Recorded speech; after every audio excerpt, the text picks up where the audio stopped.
vlog on a blog. Tomorrow's news today. Get to the truth.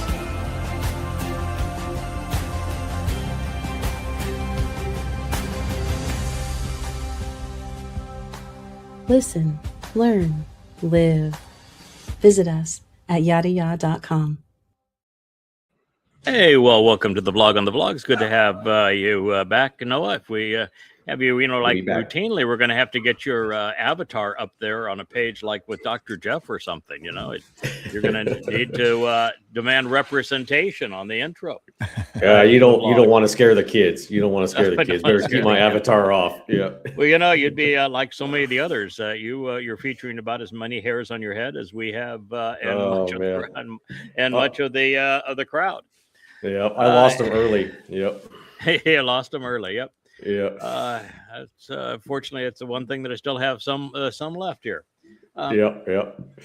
The weird thing about this particular post is that Trump, who is a sexual pervert, he's engaged in pedophilia and rape, and he actually was on a talk radio show, television show, where he was sitting next to like a 14-year-old Ivanka, his daughter. And he was talking about her in sexual tones. Look how hot she looks. She's so sexy. Yeah, I'd like to do her. And so he was talking about having sex with his 14-year-old daughter. And so what we have now with Natalie, the Dear Fuhrer's Ava Braun, is incest by proxy. It's disgusting. Yeah. It is just disgusting. But it's incest by proxy, that's what we're witnessing now with the dumpster. There's nothing that he won't stoop to doing. And if you read this sycophant's letters and notes to him, she is really way over the edge in terms of an unhealthy relationship with a very unhealthy man. Yeah. I think we have a clip later on where they first meet, and it was, gushing staged. Is the word. It's yes, staged. Yes, yeah. We'll introduce that when we come to that post. It seems there's no level of depravity that this man is willing to stoop to. I mean, I am shocked. Well, I shouldn't say shocked. I should be used to it by now, but. Yeah, and it's important that we keep on harping on this because we were the first to recognize that he is the person that Christians know as the Antichrist. He is the Satan incarnate, Rahab by the Yahweh's prophets. That when you study each of the prophetic portrayals of the arrival of the great betrayer, he is Donald Trump at this time. There is absolutely no question that this is the incarnation of Satan that the prophets have warned us about. And the very fact that we've come to recognize it and that he will betray Israel and the world, and that we're witnessing it with every aspect of his life today, it's really important that we continue to harp on this.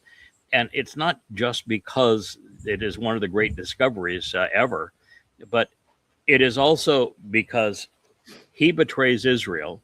And yet at the moment, Israel, even after having been betrayed by him over and over again and showing that he's satanic and having him so vividly depicted throughout the prophets with all of his characteristics, they still view him as if he were a messianic figure in the second coming of Cyrus. So, it needs to be drilled into Israel's mindset that the man that they think is protecting them is the great betrayer. Yeah. Satan has a type. Go ahead, Noah. Satan has a type. And the thing that's quite obvious here is that he is very similar to Muhammad, who engaged in incest, who engaged in pedophilia, who was a rapist and a sexual pervert, and an egomaniac and a psychopath. So Trump is very, very similar to a man who admitted he was demon-possessed in Muhammad. And he is very similar to Hitler, the same kind of unhealthy sexual relationships that we know that Hitler engaged in. So this is Der Fuhrer and the rise and fall simultaneously of the Fourth Reich. This is an essential element of our time, and it's going to play out graphically and brutally and viciously over the next 7 years. Yeah. I mean, he's so welcomed over in Israel. They're going to welcome him there when he's done destroying America. Yeah. And they know that he betrayed them in the memorandum of understanding, completely checkmated them, such that there was no option, no wiggle room, no recovery for Israel. Totally complete. And the vice president of the United States, with Trump's blessing, is renouncing Israel at every opportunity. Mm-hmm. Yep. But at least he's a happy pervert. All right. So this particular video, and you can play it. I just probably mute the sound on it as it's playing. But in this particular video, what they're showing is that what they're claiming is Hamas, and I'm just going to say is Muslims, used the hospital that was funded by America, Europe, and the United Nations, and that was under the auspices of the United Nations, UNRWA. They used it and the funds and the facility to torture Gazan Muslims. Long before the Israelis showed up after the brutality of Muslims on 10/7, that hospital was used to torture Gazan Muslims to make certain that there was no rival to Hamas. Wow. Pretty astonishing. Well, not astonishing. It's Islam. I mean, Islam has been Islam. It hasn't changed in 14 years. Islam. Yeah.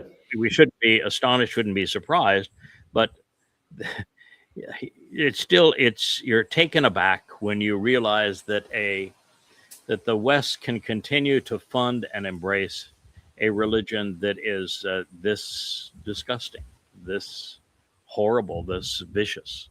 But it's always been the case too in Islam that Muslims torture, rob, abuse, kill, rape far more Muslims than they do non-Muslims. And so while they have been vicious to non-Muslims and killed 250 million of them, probably enslaved an equal number over the 1400 years of Islam, the fact is that they have been far more vicious towards Muslims than they have non-Muslims.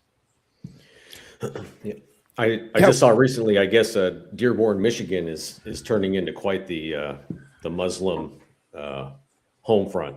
Mm-hmm. Michigan, the Wisconsin, the same thing's true. There's places in Florida where that is true. It's really getting to be pervasive in a number of places in the United States where they are Islamic enclaves. And,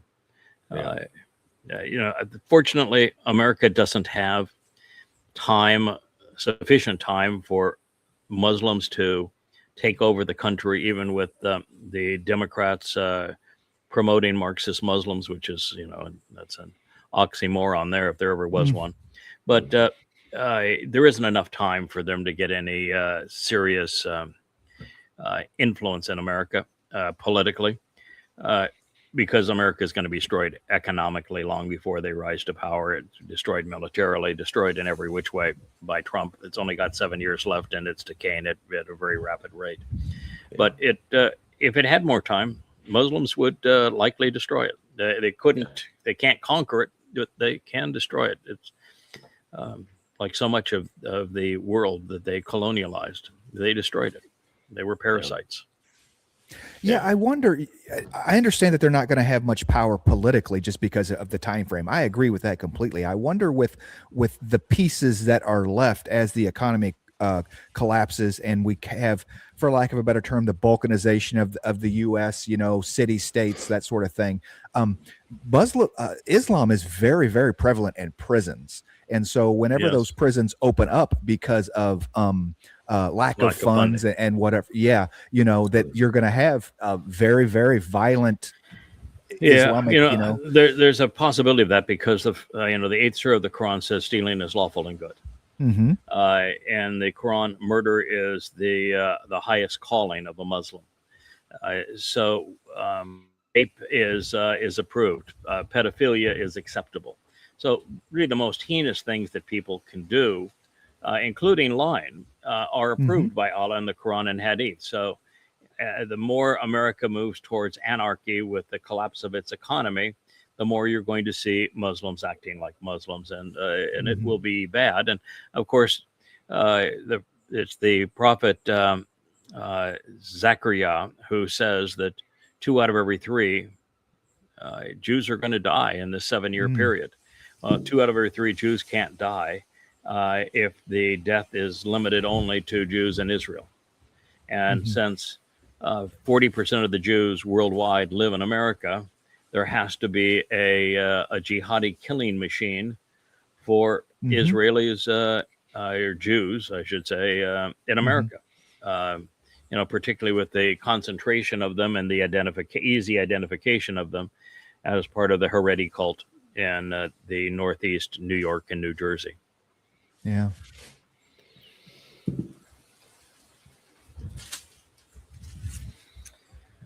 So here you have Benjamin Netanyahu being promoted by Robin, who was actually a fairly decent pro-Israeli account, but she's swallowed the same toxin that they all have now and has become a useless mouthpiece for Israel's destruction.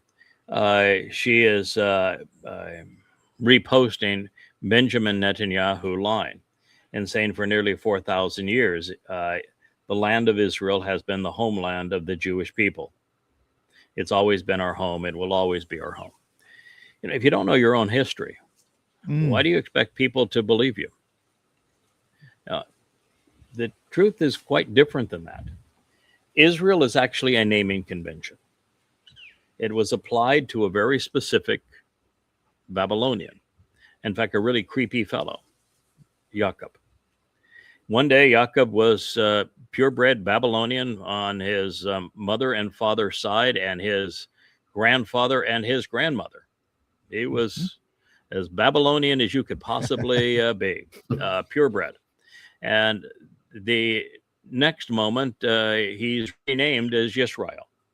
So it is a naming convention. It is not an ethnicity. And you need to know that. It's an important naming convention, but it's a naming convention, not an ethnicity. Second, that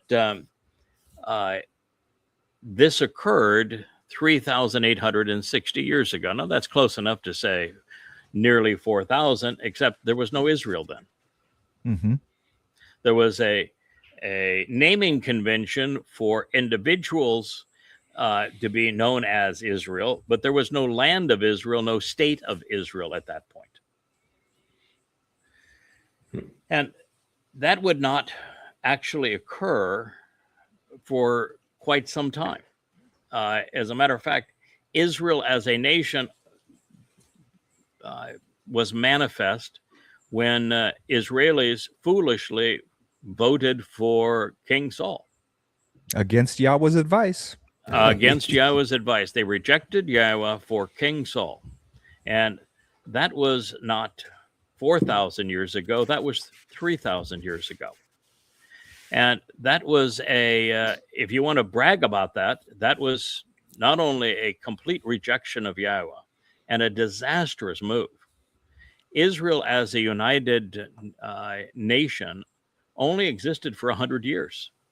And even then, during most of it, you had the favorite son, Dode, as the object of a assassination plot by the elected leader. So it was a house divided, and it was only for a very, very brief period of time that it was a united kingdom, and for only 33 years was it a united kingdom with Jerusalem as its capital. But even then, when it was a united kingdom of Yisrael under Dode with Jerusalem as its capital, you have the Absalom rebellion. And half of the nation went to war with the other half, and so it wasn't even a united kingdom at that point. And then it's turned over to Solomon, and he was good for about 15 minutes, and then he started marrying pagan women. And 15 minutes is an exaggeration the wrong way, but he, within 20 years, he was gone, and Israel was no longer a united country in just a matter of moments after his death. So Israel was only a country for 100 years, and that was 3,000 years ago. So you can't say always, and you can't say 4,000. And so all you really have is Yehudah. And of course, Yehudah ceased to exist many times over the years. And on top of all of that, once you know that there is a Yehudah, you know there are no Jews. So their Jewish people only have a history of from 1650. There were no one on earth was called Jewish or a Jew prior to 1650. And it happens to be a legacy of the King James Bible that condemns Jews as the killers of the mythical Jesus. So that's not really a very good place to take your name, is it? And to take that name, you have to erase Yahweh's name. So you've rebelled against him yet again.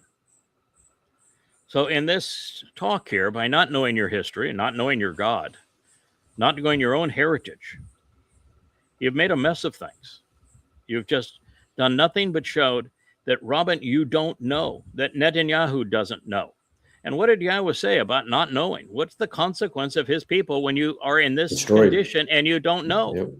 Right. You are destroyed. So you think that Yahweh's an idiot and doesn't know your fate because you are so unknowing? You're so ignorant of your own history.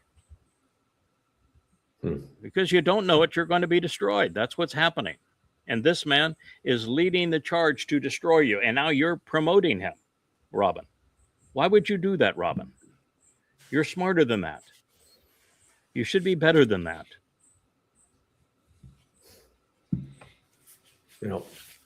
Did we determine, do we think Netanyahu is in the League of 10 Nations that align with? No, because he's got to be betrayed. But is it a remote possibility that he's included in them? I guess, but he's a proxy. He's of Trump, and who knows who is going to be by the time you get to that point, who's going to be in power? I mean, you've got Netanyahu, who's could never form a government today. Couldn't even come close to forming a government today. That doesn't mean that he's going to lose, because his opponents have a tough time forming a government too, because of the voting bloc of the Haredi being so counter to Israel's interest. So will he even be a prime minister a matter of months from now? Then you look at a bootlicker like Macron. He has about 10% popularity in France. He couldn't be elected right now. You look at Ed Mertz in Germany. He couldn't get reelected right now. You go throughout the European countries, and I'm not sure there's a single one of them that'll be around. And there'll be Muslim nations that Trump, for monetary reasons, would include in his kitchen cabinet. But the problem with that is that they're really under a lot of stress at the moment. They're about ready to be buried. And so who knows what's going to come out of this Iranian war. So, well, I have picked what I think are the 10, with 3 or 4 in the iffy category and the backups. As the world sits now, going to be very different 4 years from now. Right. Oh, right. For sure. That makes sense. Yeah. Yeah. And how can a guy with a name like Netanyahu, be so wrong about these things? If my name was Gift of Nathan Yahoo, right? I would be telling everybody that we are Yehud. I would be. That's what I would be doing. And I'd be saying Yehud is a compound of Yahweh's name and Dod's name, and Dod is our eternal King and our Messiah and our Savior, and Yahweh is our God. And I would be telling everybody that I represent Yehud and Yehudim. Mhm. That's exactly what I would be doing. But he is not. That's why he's a demon. He is so caustic to Israel's survival that I'm disgusted by the Robins of the world who should know better, who continue to promote those who are destroying the Jewish state. I wonder if the rabbis even pronounce his name, huh? Hard to pronounce his name. Did they say Net and Shem? No, they are willing to say parts of it because there must be 500 names that you have to say that include Yah or Yah-O or Yo or portions of it. So you can't mention like the prophet Yashayah or Zachariah or Yirmiyah. You can't mention any of these prophets. Yoel, Elia. You can't mention any of them without including Yahweh's name. So that trying to erase Yahweh's name from their lives is one of the dumbest moves ever, because you can't speak the language without it. It's just ludicrous. I mean, how do you even say Haya, the verb that is the basis of Yahweh? Right. Yeah, I never understood that. I don't. Yeah. Well, you can't. You have to. It's not understandable. No, it's not. It's religion. You have to. It's religion, it's not logic. Get rid of reality to have your religion. It's religion. It's religion, not reality. Speaking of oh my God! I think I have 2 or 3 of these, but this one it may be the one that is the winner. This is the foot of this woman. First of all, the woman is nothing but a con job, and the likelihood that even this is the woman that they think it is, in fact, even the likelihood that there was such a woman is pretty much nil. But they're going to play with her skull and with her foot. So here's the Catholics playing with her foot. They're dipping her foot in water, and by having the water run into that basin, then everybody is clamoring to get a sip of that water. They're going to sell that water and drink that water as holy water, and it's going to be. See all these people around there. Look at them fighting to get in. See, they're going in there and they're taking it and now drinking it, and they want to put their soda cans in there and their buckets in there and their pitchers in there, and they're the guy with the pitcher. Oh my God, I got me some holy water here, man. It was dripped over an old foot.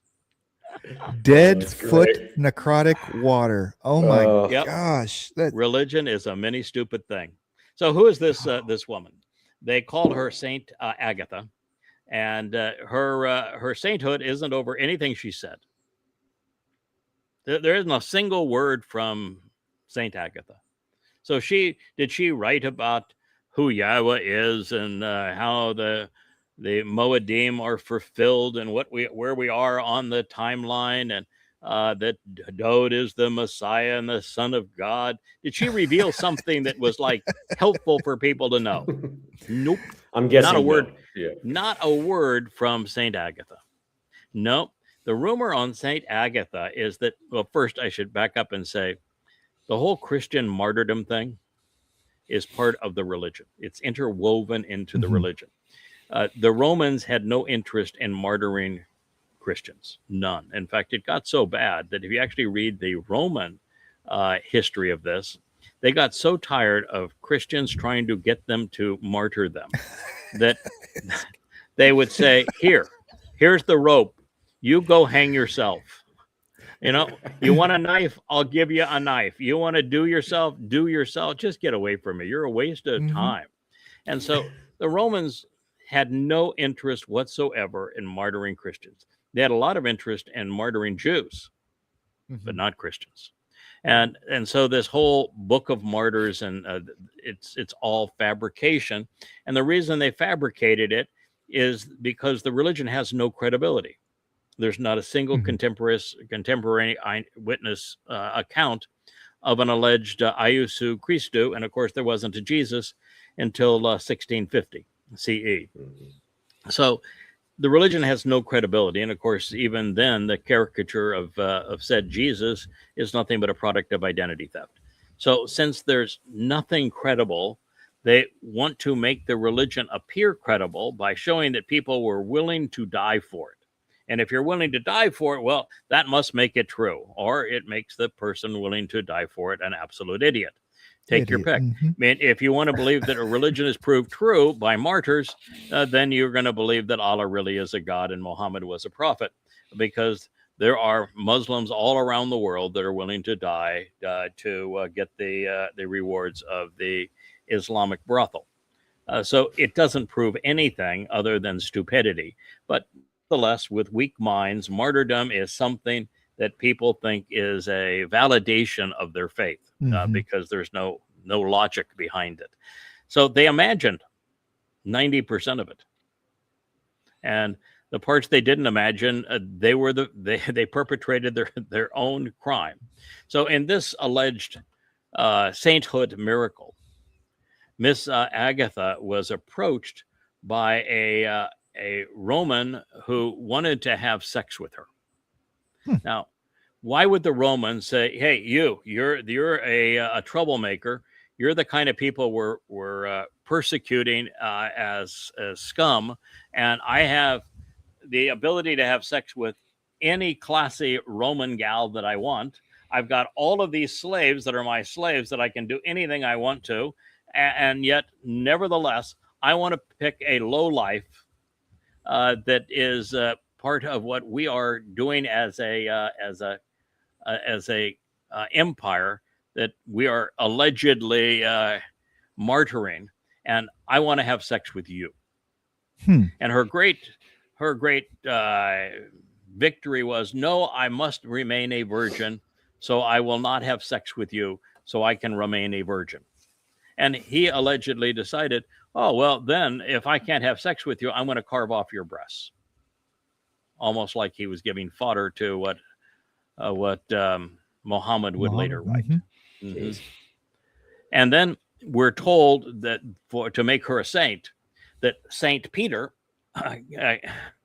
came and he visited her in her prison cell, where she had the little flat chest at that point, but he healed her before her death. Now, why would she die if he healed her? And second of all, she was 3rd century, and old Pete, he would have been diddly-eyed dead in the 1st century. But nevertheless, it's a really cute foot that she has there, and they're going to put her skull inside of a contraption that they've all got for her. So stay tuned. We've got more posts of Saint Agatha. But the bottom line is here that religion is a mini stupid thing. I saw one presentation of this ceremony where they were putting the skull inside of the Virgin Mary's head. I mean, it just gets oh yeah, weird. well yeah, we've got that. It's next. Oh yeah, okay. I think that's next. Yeah, okay.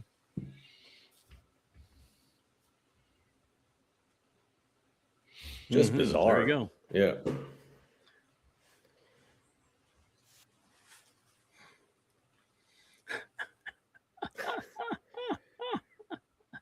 I'm so glad they're doing it with medical gloves, aren't you? Yes. Yes. That makes me feel so much better that it's medicinal, because I'm sure the last thing you would want is for her to, catch a germ and get sick and, like die or something. Wouldn't that At least we know tragic? what's in the box now. It's a head. It's a head. Oh, yeah, they took her head. Yeah, they took her head and they put it in a box. Ugh. And he's going to go kiss the head. Watch this. Yeah. Yep. Showing off the skull. Yeah. I hold up the head. See, the blessed head. You can't make this up. I mean, I was just going to say, even as a work of fiction, it's not. Inside of the graven image.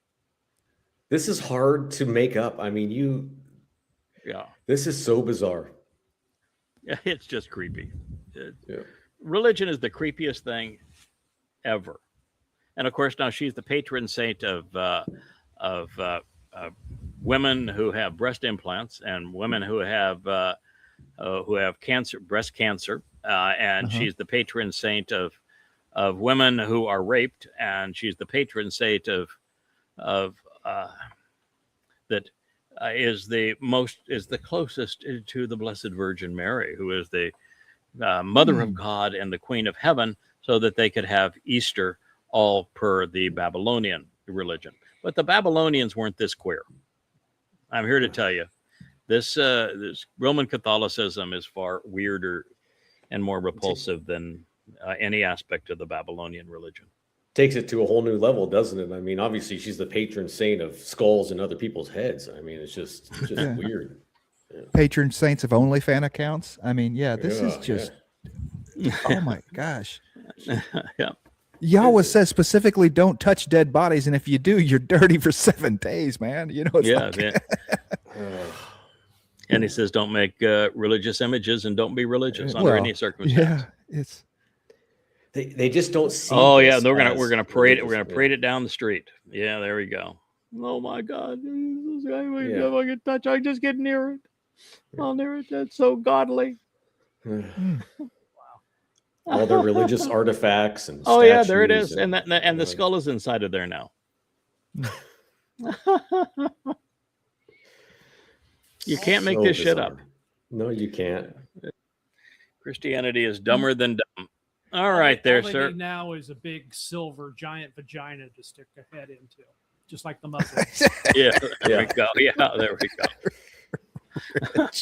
On the Kaaba. Yeah, there you go. Well, what is it? The black stone. Well, the black stone's all fractures. The black stone's having a tough time. Allah's cracking up. So this is a picture of, they raided one of Zelensky's cohorts, and this is what $1 billion in stolen wealth from the EU and the US looks like. These the Ukrainians have been grifters for a long time. It's the most deplorable cultural climate in all of Europe, and that's saying something, because you got a lot of really skanky people in Europe, but Ukraine is the worst, and the Ukrainians are doing what Ukrainians do: the graft and theft, and here's $1 billion stolen from the EU and from the United States, enriching the thugs that are now yanking people off the streets, old men, boys, and sending them to die as cannon fodder for the West. You should be so proud if you're an American. wow. So trunk loads of cash. Yeah. So they raided a facility that had this cash laying around. Is that what happened? What happened is that we don't do audits on anything. We send money, and we don't have a paper trail. The Department of Defense doesn't even have an audit system. No accounting system. No inventory system. It's just a black hole. You throw money to. When we were in Afghanistan and Iraq, we flew in C-17s filled with U.S. currency and just handed out pallets of it. And most of what is happening with Ukraine is just pallets of funny money of U.S. dollars and euros. These are U.S. dollars are just sent to them. And there is this mentality in the U.S. Congress that if you're sending them money, you're helping them. No, you're sending them money, you're enriching the thugs. Yeah. Mm-hmm. Yeah. But there's no accountability, no credibility. But anyway, the U.S. found that one of Zelensky's co-conspirators was stealing the majority of the money that was going through his hands, as opposed to a minority of it. Someone like Zelensky that has access to all of the hundreds of billions that have gone into this proxy war, he only has to steal 10%, and he's a billionaire 20 times over. But the lower level guys have to steal a majority of it, and because he stole a majority of it, he got caught, and so he was arrested. They went into his office and his home, and there's car, and that's where they found all the stolen money. Yeah. Yeah, I mean, that's a great point, right? I mean, you talk about foreign aid, and the foreign aid just goes to enrich the dictators or the small coalitions that keep. Look what happened with all the money that was given to Muslims in Gaza. Yeah, right? Mm-hmm. Yeah, not surprising. And then we wonder why we have so much inflation when and the heads of Gaza, right? The heads of Gaza, as they luxuriated and Qatar, were worth billions of dollars. Yeah. And the U.S. didn't learn the lesson. They still thought that sending money was a sign of compassion, and all they're doing is enriching thugs. Yeah, right.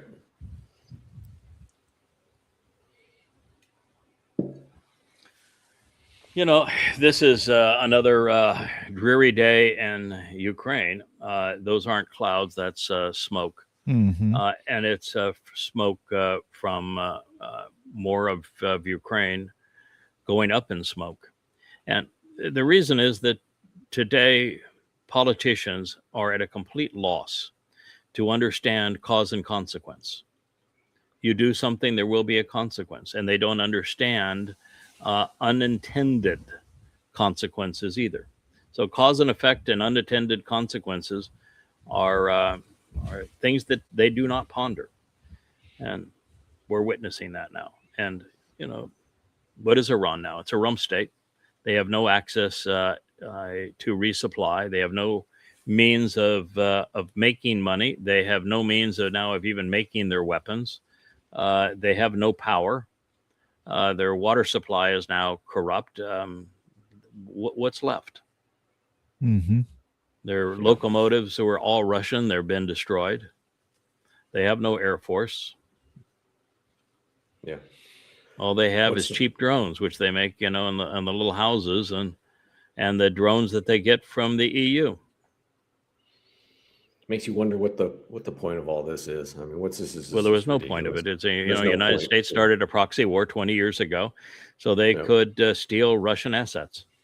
Yeah, and that's the reason why we replaced the Shah in Iran, was to steal Iranian assets. It's what America does, and we started this proxy war for that purpose, and it blew up in America's face.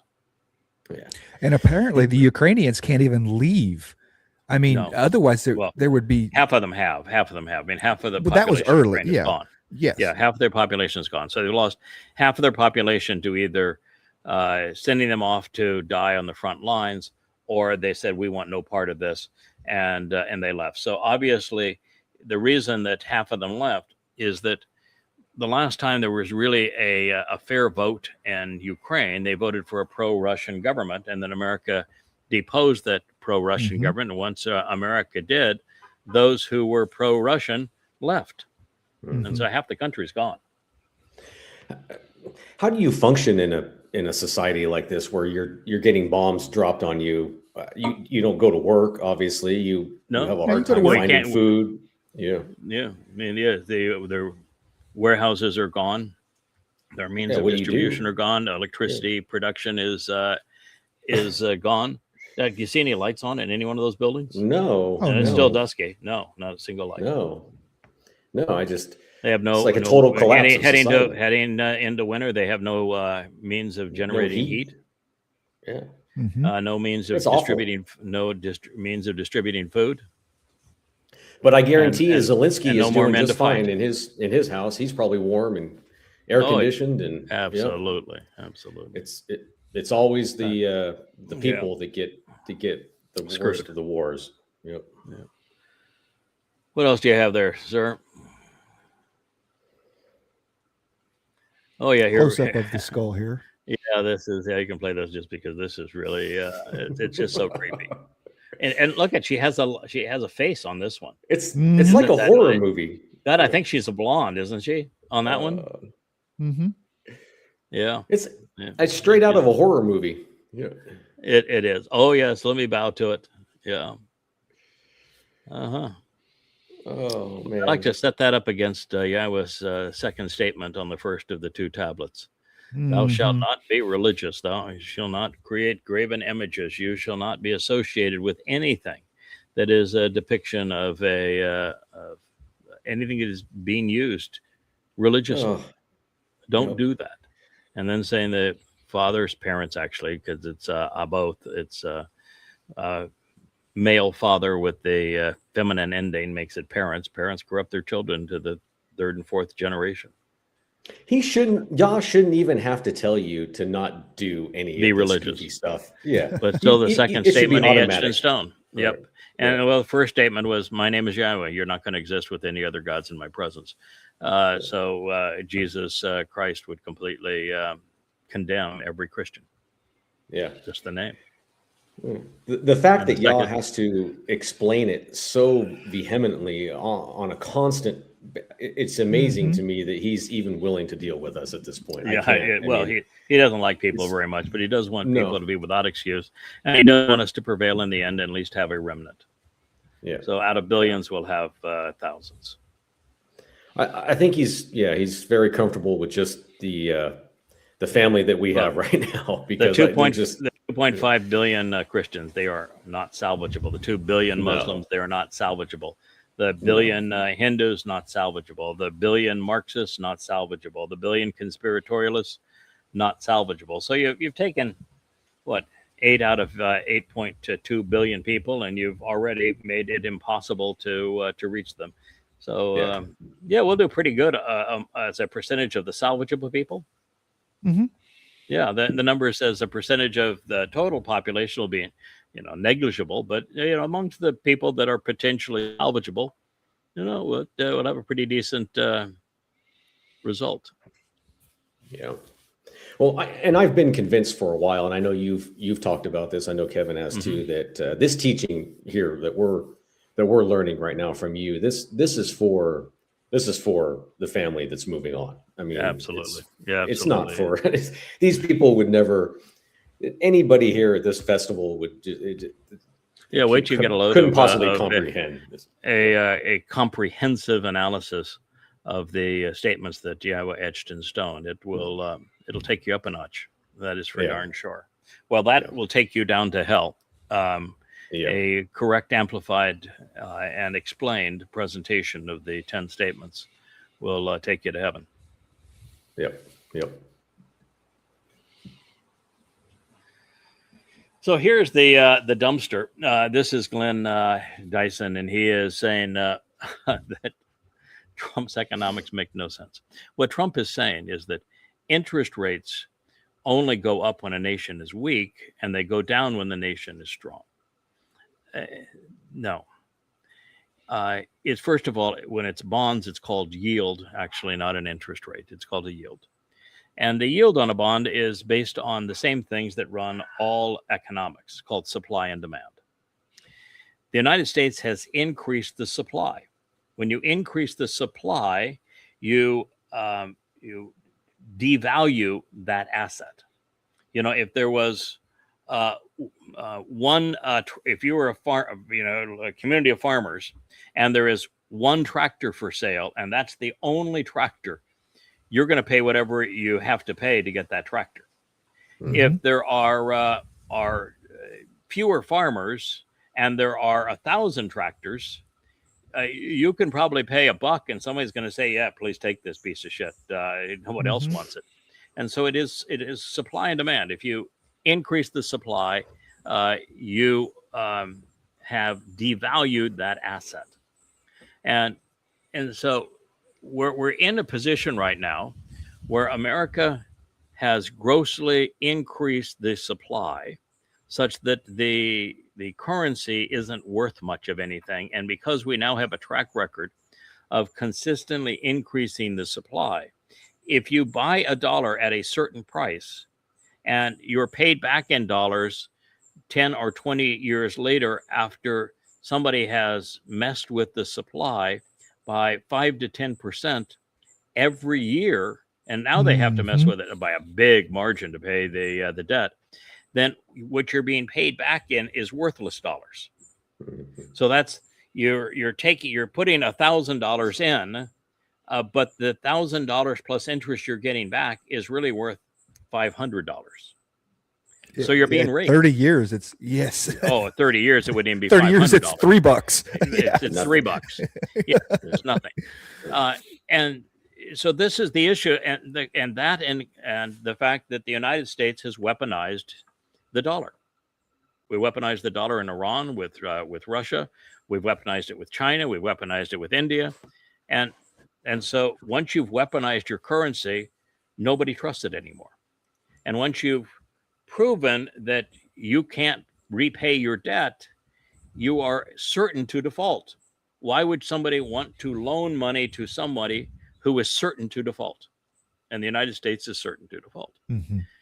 Now, Trump got rid of the last Fed chair that he actually appointed because he would not lower interest rates.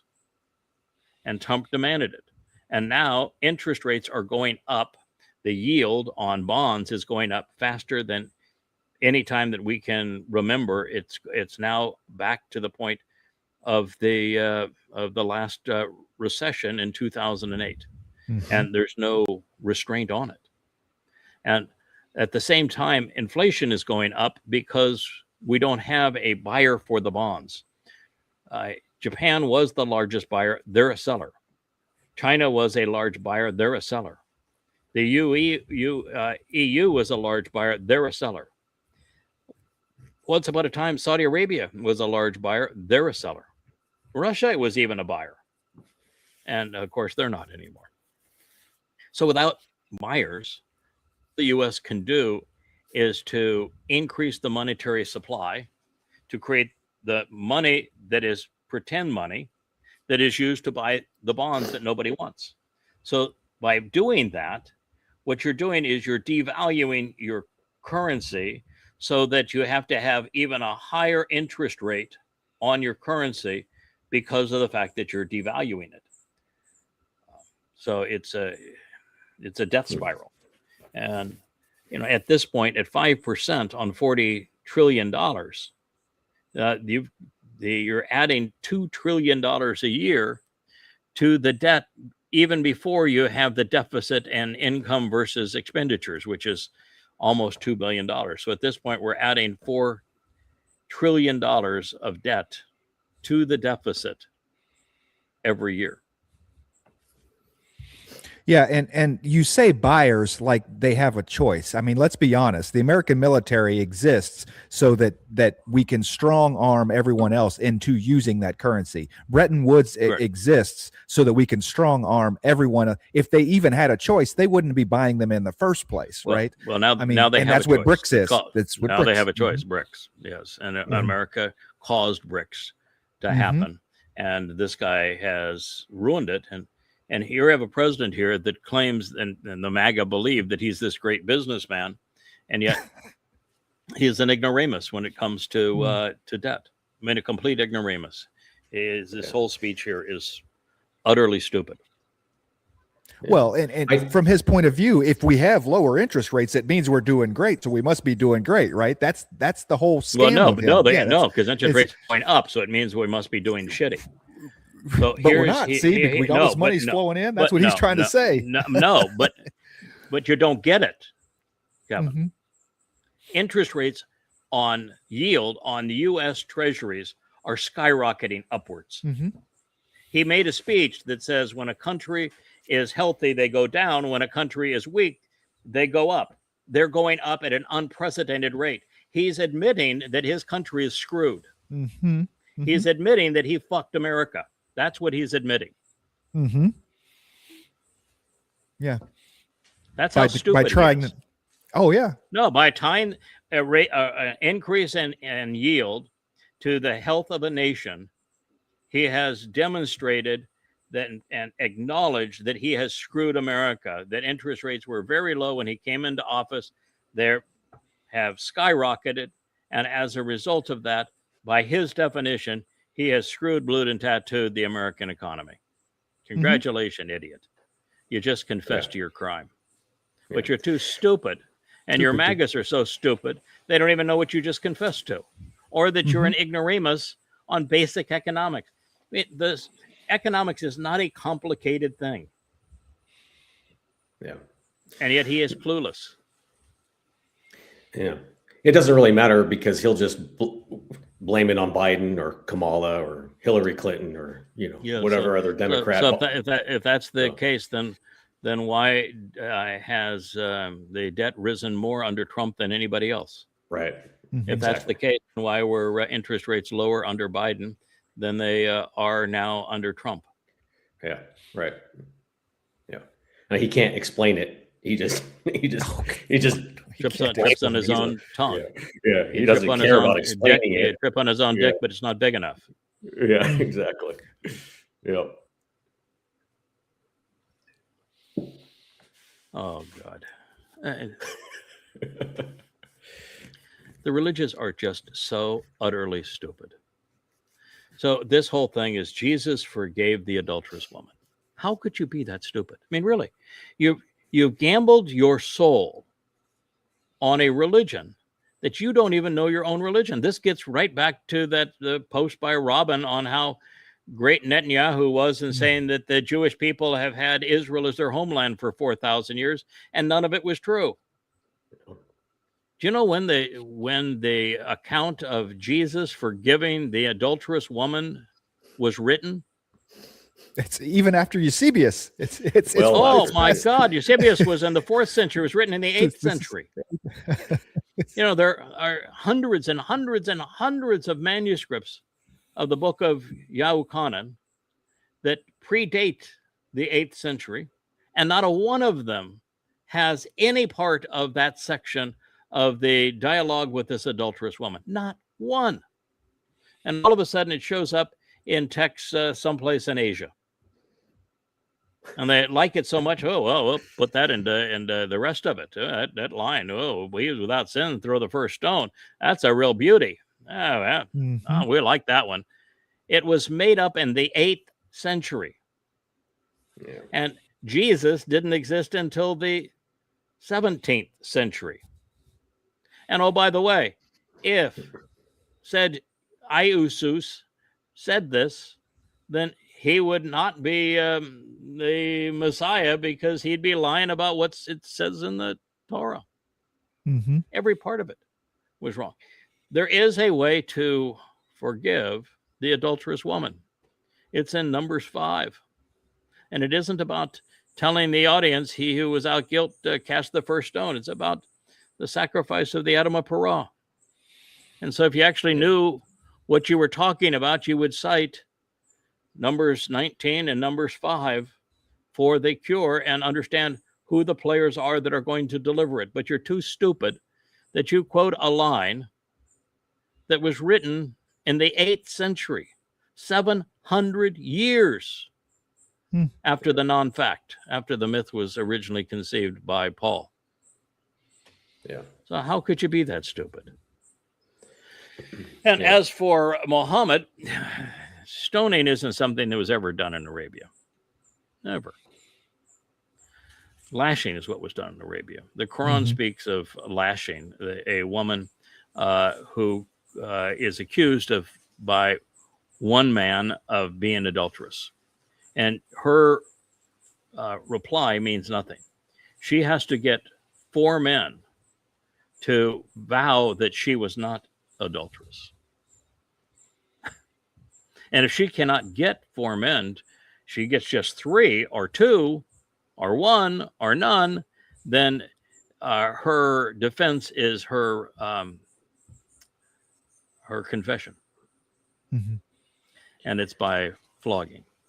The only reason stoning has any mention is because rabbis sold Talmud readings to Muhammad. So even that part is damn embarrassing. So reminds faith me under pressure, you have bursted under pressure. You are a numbskull that has no clue what you're talking about. Yeah. Reminds me of the witch trials, right? All they had to do was say that you were a witch, and then you were burned at the stake, right? Oh no, they had you have no defense. It's like they tie you, put a weight on your feet, and if you don't float, then you're a witch. And sometimes they had them such that if you lived, then you were a witch, and if you didn't live, well, then we made a mistake, but you're dead anyway. Most of them were actually done that way, so that if you died, well, we goofed.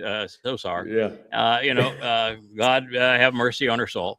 And if you lived, well, that was proof that you were a witch. So now we got to really go after you.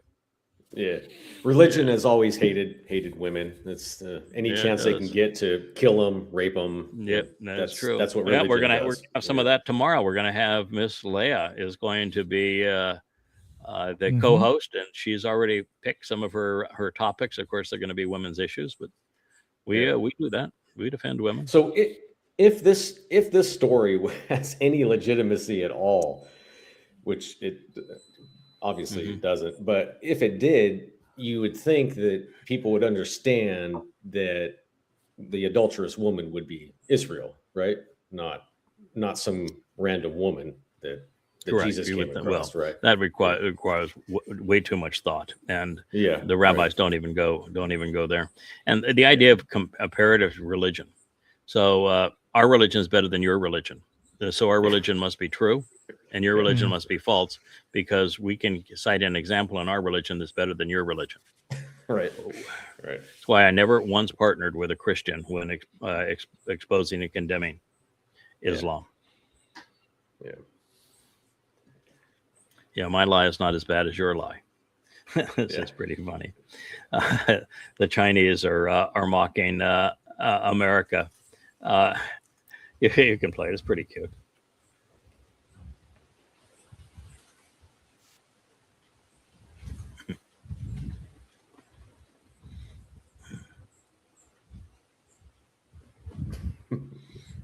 We don't have sound. I don't know why. Do you not have sound? No. Hello, Oh, we do now. it's me again. Fancy another round of investment? It's risk-free for me. See? Wait, you just borrowed new money to pay the old bill? We call that refinancing. How are you still getting loans? Shouldn't your financial situation have gotten you blacklisted by now? Well, everyone needs my dollars, and my IOs happen to be denominated in my dollars. Convenient, huh? You're getting close to the debt ceiling. Maybe you could put something back? Are you crazy? These are urgently needed. I know what your priorities are now. And if I hit the ceiling, I'll just move the ceiling, like I always do. Who's gonna handle the debt finally? Relax. Just kick the can down the road. Future Eagles will handle it. There you go. Yeah. Where did the Chinese get Alec Baldwin's voice? I mean, I was going to ask the same thing. Pretty clever. And of course it's true. In fact, the cartoon understands finance better than does the president. Donald Trump. So they did have to make the eagle much smarter than Trump, though, for the little cartoon to work. Yeah. Can you just see Ava Braun, Mr. President, sit down. I want you to watch this this a minute and 20-second presentation. Yeah, you'll understand economics a lot better. Because I like tanks. I need more tanks. Yeah, you saw all the toys he had were all weapons. I need more tanks. I need more airplanes. Yeah, more airplanes, more jets. Yeah, more war machines for killing. Yep. Okay, sir. Oh, so Dr. Malouf is a smart man, except for the fact he's a Christian. So he's also a comparative religion sort of a guy. But what he likes to post is to have a Islamic cleric say "Death to America, death to Jews," and the problem with that is it's anecdotal. That is the one argument I will never ever promote. I'm wholly opposed to anecdotal arguments. An anecdotal argument is to say, I know a Muslim, and that Muslim is a decent human being, therefore the religion must be decent, without any knowledge of what the Quran and Hadith say. And the opposite is also true. A Muslim says, death to Jews, therefore the religion must be horrible. No, anecdotal evidence is a waste of time. It should not even mention it. If you want to be effective and you still want a little video, then play your video and then copy and paste any one of the many thousands of "we kill you" citations from the Quran and Hadith as they are presented in the 4,200 pages of goddamn religion. It isn't that hard. Do your job. Prove your point. Then use evidence and reason as opposed to being anecdotal. Mm-hmm. A good Muslim is someone who has died for Allah, and the next best Muslim is the one that is waiting to die for Allah, right? I mean, it's that is correct. And the worst of all Muslims, the hypocrite, is one who is not willing to kill and die for Allah. Mm-hmm. Yeah, you can't just die for Allah. You have to kill. You have to be killing while dying for Allah to be considered a good Muslim. So there are, according to the 8 surahs, only 2 kinds of Muslims: those who have died killing for Allah, and those who will die killing for Allah. And the hypocrites are those who are not willing to die killing for Allah. Yeah. And yet there's billions of them that just billions of them believing immoral this rubbish. Yeah. The worst book ever written. Crazy. Yeah. Prove that the book is vulgar. You're a doctor, for crying out loud. Stop it with the anecdotal stuff. Yeah. This is pretty cute. People are saying we spend too much time together. Let them talk. I wrote you something. A letter, 14 pages. Wow. Single spaced. I won't read it.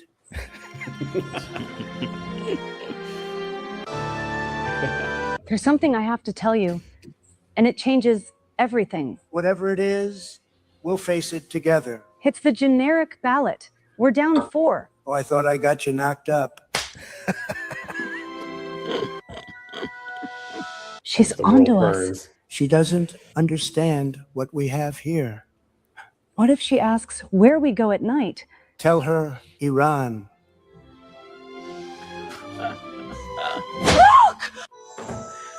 But when you have a prostitute that is upset with your cheating, right? When a prostitute is upset with your cheating, boy, life has really gone south for you. Oh Beautiful. My! The Will you head still tweeter. want me? The numbers better be hot. As the world burns. All right, that's pretty great. clever, Don. I got to give you a thumbs up for that one. As the world that burns. was pretty good. Days of their lives. Okay, so here we go. Is we're told, according to Duke Medical School, that being punctual is racist. Now, I've always told you that I'm not a racist, and I'm not particularly punctual now that we're trying to do all of these things simultaneous. I used to be really punctual. I'm not quite as punctual anymore, although we're doing a pretty good job of the 11 and 5. Sometimes, like today, I sat right on down at 2 to 3 minutes in advance, and then we had some technological hiccups. But so the best way to prove that you're not a racist is to have no consideration for other people. And if you say you're going to be someplace at a certain time, completely disregard that. Let them down. Have no respect for their time or their lives. And if you have no respect for anybody else other than yourself, then you're not a racist. Okay, sure. This is just crazy. I don't even know. Stupid people in stupefying places. Yeah. It's hard to make sense of something like this. I don't know where people. Well, of course, you can't make sense. That is the point. It's not sensical. No. That is the point. So here you have one of the premier universities in the United States, and they are now promoting that being punctual is racist. Yeah. So stupid is as stupid says. Anything somebody does is racist at that point. Then anything, if you are causing someone else to have to do something, that's racist, I guess. Oh yeah, of course. You're a racist unless you're a Marxist and you divide everything up by race. Boy, this is again. It's important because Donald Trump is impersonating Adolf Hitler, virtually every aspect of his life, and just here are some of the unbelievable things that this woman writes to a man who is a genuine piece of shit. This is a man who is Satan incarnate. So she is absolutely fallen for Satan. I want to get back to that synergy where we talk about everything and nothing. Pillow talk. You're the Alpha and the Omega, the all and end all. What would I be without you? It's and then I like this part where we've got a little. There's a little bit of atheism in here and somewhere. Oh, and please, when I fail, will you tell me? You have the absolute right to cuss me out if need be when I deserve it, because no one knows or cares about me more. Dude, that is a psychological condition right there. Seriously. Oh, of course. I mean, of course. She's got it joking. bad. There's a serious. Yeah. Yep. Wow. Yeah. That's I've heard of brown nosing, but good grief. This good grief. Yeah, she is the epitome of brown nosing as the head holy smokes. The head tweeter.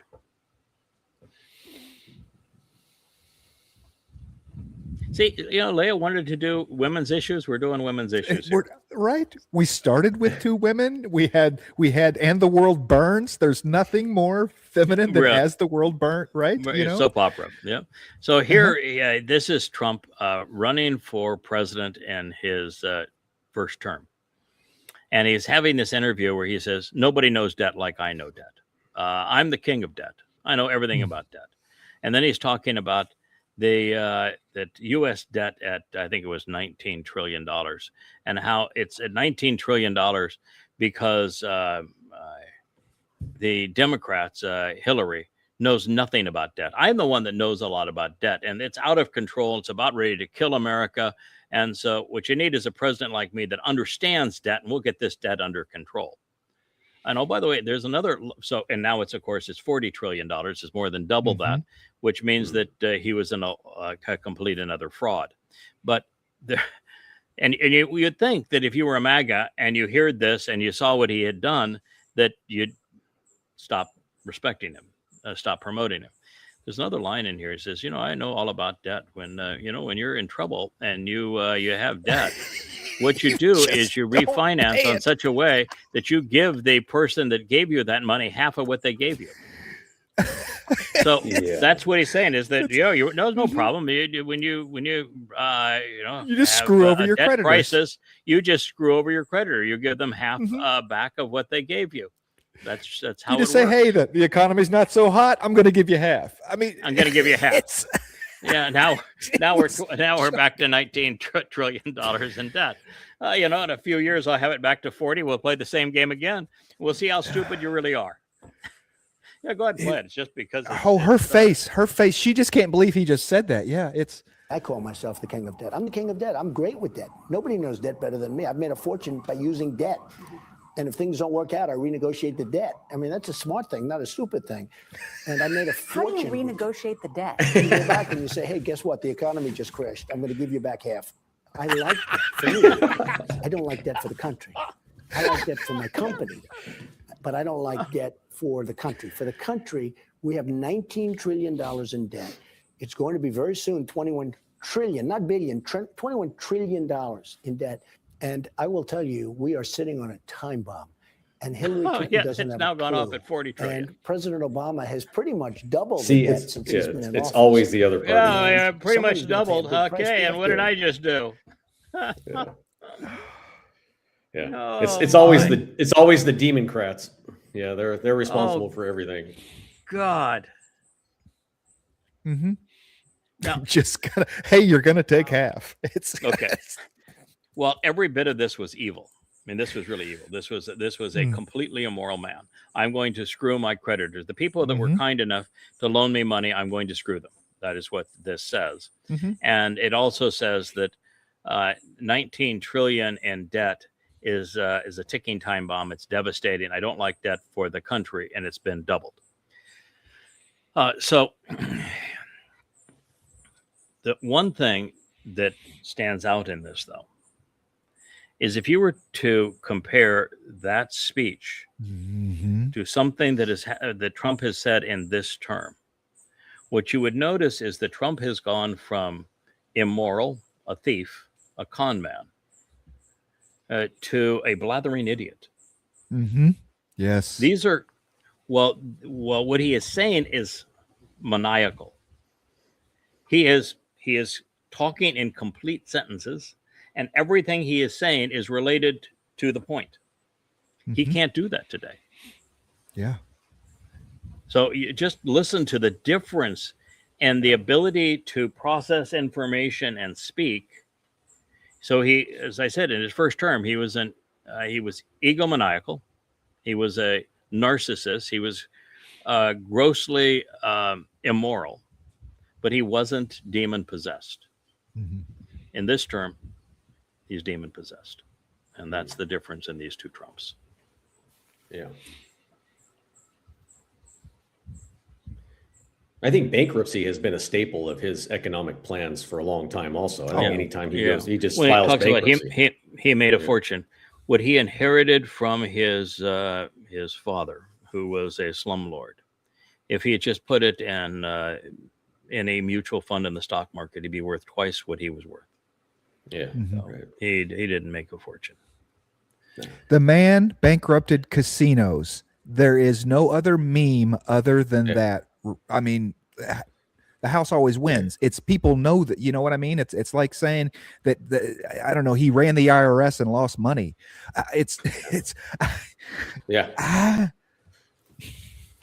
All right. So this is the Bank of England, and the Bank of England froze Venezuela's gold, essentially confiscated it.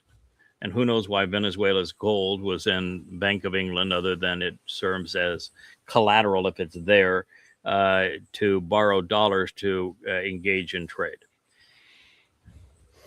And even though it belonged to Venezuela, the Bank of England, which is like everything that is English, they've been thieves. I mean, England has been thieves for well over 1,000 years. Global thieves for over 1,000 years. So they seized it. And now Big Daddy, the ultimate slumlord and the godfather, has told England, that's my money. I stole Venezuela fair and square. That's my money. Send it to me. And the Bank of England is sending Venezuela's 31 tons. 31 tons of gold to Trump. We've become a nation of thieves. And always thieving. Not to the United Never States, achieving. not to Fort Knox. They're sending it to Trump, just like the oil. I'm right. It's it's the oil revenue from Venezuela goes into a Trump bank account in Qatar. Yes, it's like hard to believe that the world is this upside down, but it is. Satan is in charge. It's like crime bosses paying tribute to the and of course, crime boss. what in the world are you going to do with money? It's essentially worthless. I know I understand why he wants the gold, but it'll be worthless too. You got to have something to trade it for. The gold has no value. So here again, this is another one. This is Kosher, who was also an intelligent poster, but they've just all doubled down on around the man who is destroying them. And it says here, the Kosher, Benjamin Netanyahu has always been right about everything. And yet they've been played. There is, in this case, it's the one time where he actually mentions Islam in this speech, but he calls it radical Islam and extremists. There is no radical Islam. There are no extremists. And this is the same man that 99.9% of the time will talk about Fakistinians, and he'll talk about Hamas and not Islam. And he doesn't know squat about Islam. And he does business with Muslims all the time. And so his ignorance of Islam, the Quran and Hadith, and Kosher's ignorance of Islam, the Quran and Hadith, is the very ignorance that will destroy them. And so rather than being right, they are not Sadak, they're raw. They're wrong. And the thing that causes them to be wrong is their collective ignorance. And yet, while Israel has been raw, wrong, and ignorant for a very, very long time, 3,000 years, they pat their own back and tell the world and themselves just how wonderful they are. They think that they're righteous when God says, no, you're despicable.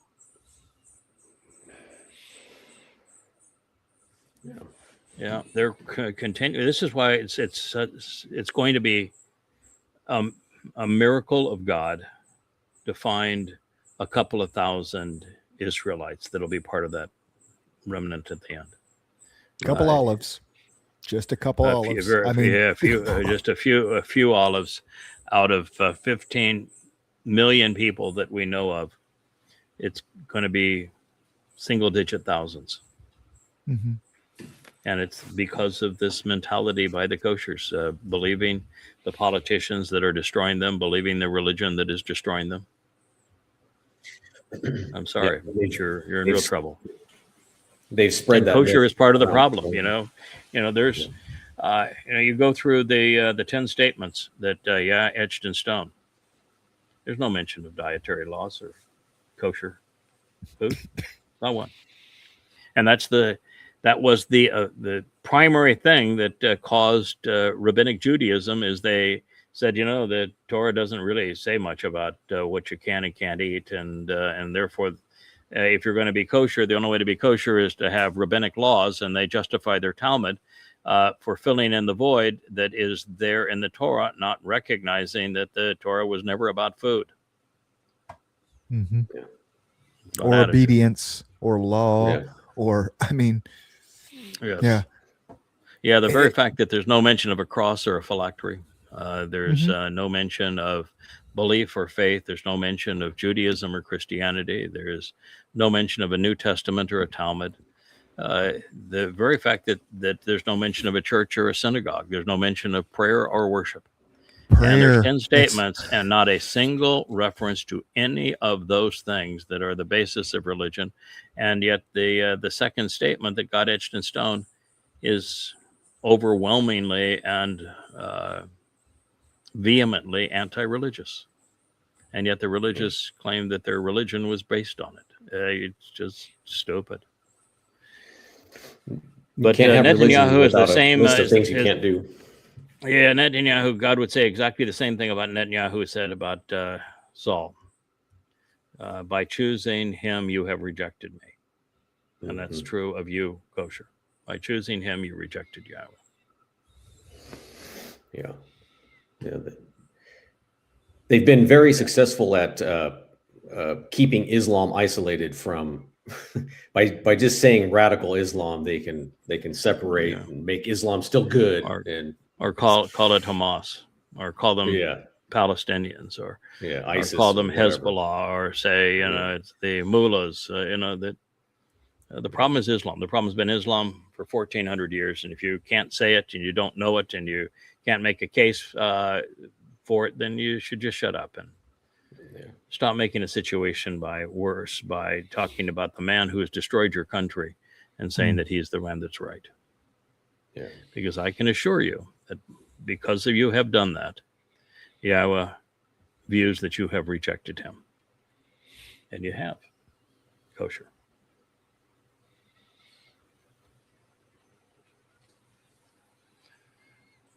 Okay, so I don't know a lot about the stock market, but that don't look good.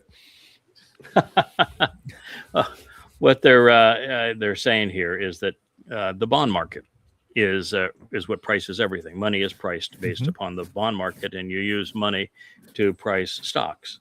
So the foundation of it all is the bond market. It's not the S&P 500. And across the world, the bond market is imploding. And the worst case is Japan. The second worst case is the United States. And it's literally imploding. And interests are going up yields are going up very rapidly because nobody wants to buy them. There are no buyers. And so when there are no buyers and you need enormous amounts of it, in the case of the United States, you need 4 trillion every year for the new debt, plus another, 2 trillion for the new debt you've generated, and 2 trillion for the interest on the old debt. And so you need 4 trillion a year, plus much of your debt is in 1 and 5-year bonds that are short-term bonds, and you have to refinance those bonds. So every year you need something like 7 or 8 trillion dollars of new buyers, and there's not even a $500 billion of buyers. I'm not even sure there's $100 billion worth of buyers. There are no buyers, and you need upwards of 6, 7, 8 trillion annually just to be solvent. And the only way to solve that, and it can't be solved, is that the way that you kick the can down the road is you destroy the value of your money by inflating the monetary supply and using the illusion of that money to buy what people won't buy, what nations won't buy, which is your debt. And when you do that and you inflate your money supply, you make your money worthless. And under that basis, then you need to raise the interest rate on the yield on your bonds. And when you raise the yield on your bonds, then you need to sell more of these bonds, which people will view as ever more worthless. So it's a vicious cycle, and you can't get out of that cycle. And that's the cycle that Japan and the United States are in right now. Yeah, it's just going to be interesting. Nothing they can do with the 20 and the 30-year debt. All America is doing with it now is they're refinancing the 20 and 30-year bonds with 1 year and 2-year Treasury bonds. Short term for the long term. That is a complete admission of we're in a death spiral and we have no clue what we're going to do. And there's not even buyers for those. And the interest rates on those went right up.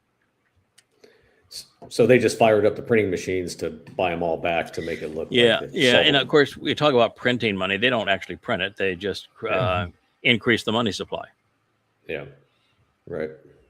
And so the Fed, who increased the money supply, will use the money that they created out of thin air. It's just digits on a computer, and they will use that money to buy the bonds, and the interest on the money that they created from nothing, that wasn't their money, they get paid the interest on. How do you get that gig? How do you get that gig? In Shamaim, I'm telling you right now, I want that gig. Okay, you want that gig? I don't think you do. I don't think you want that gig. That was. Have you ever read the book, The Creature from Jekyll Island? Jekyll Island. Yeah. Oh yes. That's the story of that gig. If you want to know how that gig came into being, it's pretty monster. It's a pretty monstrous story.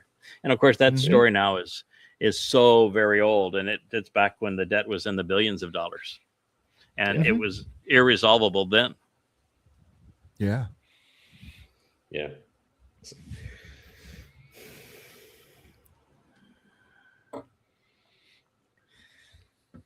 So they have a little Qatar problem.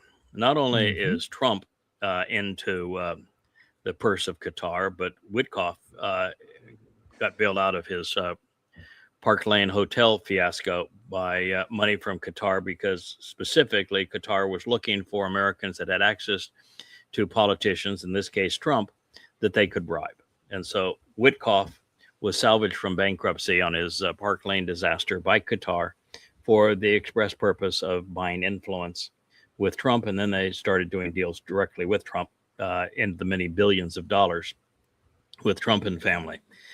So these guys are both hugely compromised.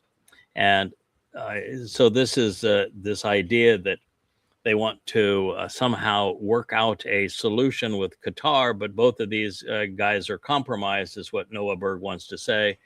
And Trump wants to punish every country who financially helps the Islamic regime. That's his new thing. I'm going to be the toughest economic penalties in the history of economic penalties. And what he's basically saying is I'm going to have more penalties on anybody that does business with Iran. And we'll talk about that in just a moment. But the fact is that Qatar is probably the number one Iranian proxy in terms of playing with Iranian oil and monies and funneling monies to the Iranian regime. So if you betray Qatar, you've to somehow punish Iran, then you've further inflamed the Arab Sunni fiefdoms that are the basis of the petrodollar, and you destroyed your own economy. So you can't play that game. And the guys that gave you a jet. Yes, well, the worst part is that Qatar announced yesterday through their foreign minister, formal address, sat down, TV cameras on, the foreign minister of Qatar, and he said the war has to end. We can't sell our gas, and we were 20% of the world's supply of gas. The world can't buy our gas, and that's devastating for the world. It's devastating for us. There's only one solution, and it requires Trump to go back to the agreement that he signed on the Memorandum of Understanding, which of course is a surrender document for the United States, and for us to abide by the agreement that is being reached between Iran and Oman, pursuant to the management of the Strait of Hormuz. That is the only solution. So Qatar is saying, we're off the Trump bus. We're agreeing with Iran. The Memorandum of Understanding, which is surrender for the United States and removal of the United States from the Middle East, and the payment of war reparations and giving control of the Strait formally to Iran, is the only solution at this point. That's pretty bitter, man. When that was your chief ally. Yeah, that's not good. By the way, the Iranians have changed their position slightly on the Memorandum of Understanding. And they've now done this with a full vote of their parliament.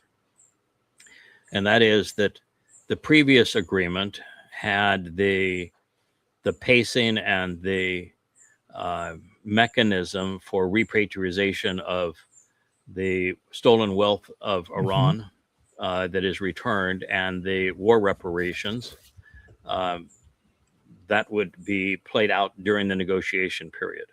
Now it is all up front or no discussion. All up front or no end of the war. We don't trust you anymore. It's all up front or nothing. Do you think Iran will take U.S. treasuries? I got your 27 billion. It's on the way. It's, you know what? We owe you. So how about 14? You'll take half, right? We're printing it right now. One piece of paper. And then we'll dock it by half, and then half again, and half again. And what the hell? It was worthless paper anyway. Right. That you need to edit. Yeah. What I want to do is I just want to kind of set up the line to see if it's going to be Friday before Trump comes out and says, hey, we got it, because we're no longer talking to him. That was yesterday, right? Yep. Yesterday was we're no longer talking to him, where it's the strongest economic sanctions in history that we've ever hit him before, right? And so I'm just wondering if it's going to be Friday or Monday that we've got a deal, everything's going to be fine. Is the line? Yeah. And of course, then we'll get the slide on the toughest sanctions in history. Not a single one of the sanctions is on Iran. It's on who you are. Yeah. You know who you are. I don't have a clue who you are. But it's not Iran. The sanctions are not on Iran. Sanctions didn't work on Iran. Sanctions didn't work on Russia. Sanctions didn't work on anybody. Sanctions just don't work, nor do tariffs. And so you're repeating what failed, and this time we're going to be the toughest ever by having non-sanctions on people that I don't know who they are, but they know who they are. So that's going to work. Anybody that would like to be sanctioned, please step up. Because you know who you are. Yeah, because you know who you are. Yes. It's hard to imagine anybody takes this guy seriously. Well, yeah, they do. This is just so sad. This is one of the Ukrainian. You can't call them recruiters anymore. They're kidnappers. This guy took this woman's husband. dragged him out of her home. I mean, she's no spring chicken. So dragged him out, and he's just, I don't give a shit. You know? Well, and it was not the dude's got blood on his elbow, so something happened in of course, in taking hauling my him husband. away. Yeah. And so if you were kidnapping somebody and giving them no training, you put them on the front line in a war that you're losing, and you can't even defend your capital, what is the point? You just want them to die? You just want to? Are you playing the Russian game of the Russians? The Germans only have so many bullets, so if we just continue to run into their swarm of bullets, eventually they'll run out of bullets.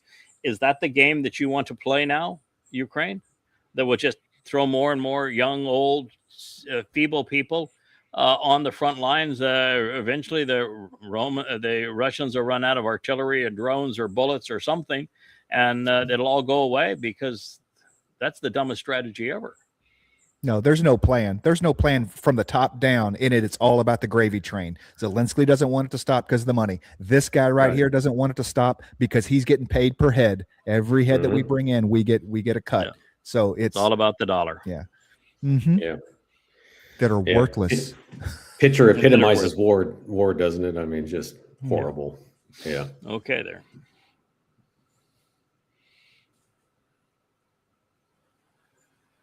Okay, so this is really myopic and narcissistic. You've got Trump talking about, boy, I've got the best granite driveway ever. And then this, we have Miracle Grow on the grass. Boy, what a great company. They donated to my reelection. Really great company. Yes. Yeah, the world is burning. He is destroying the U.S. economy.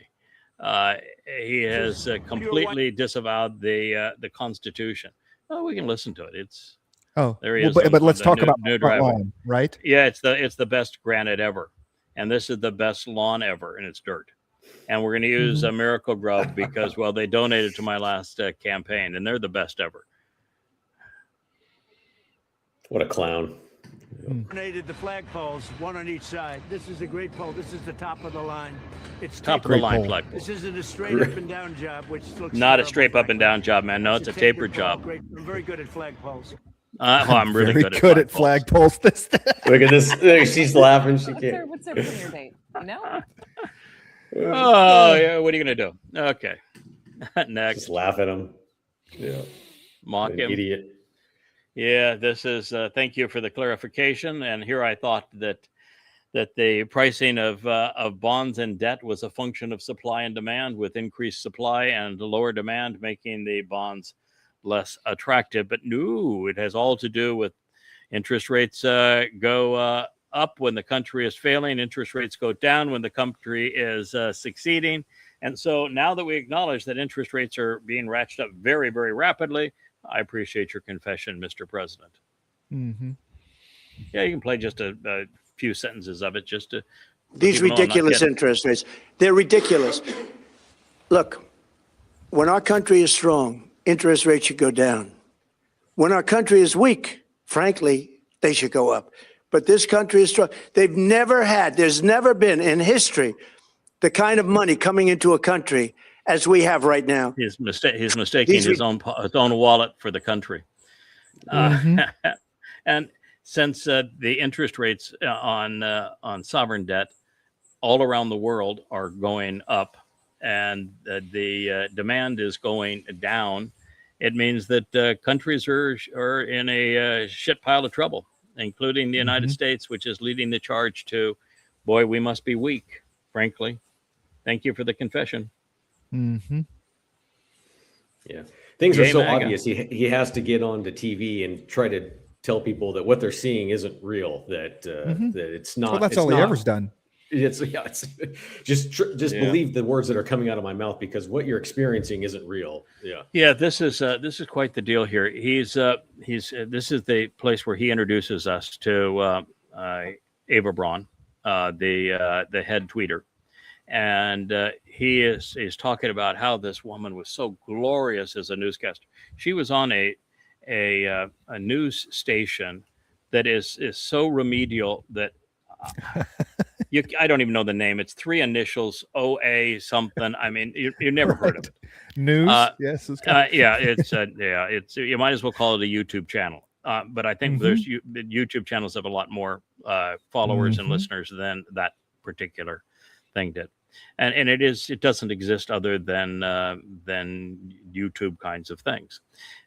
She was there, and I had actually loaded like 10 of her, maybe 20 of her presentations, because she never delivered news. All she delivered was Trump is great. Boy, the world's so much better off with Trump. I just love Trump. Isn't Trump delicious?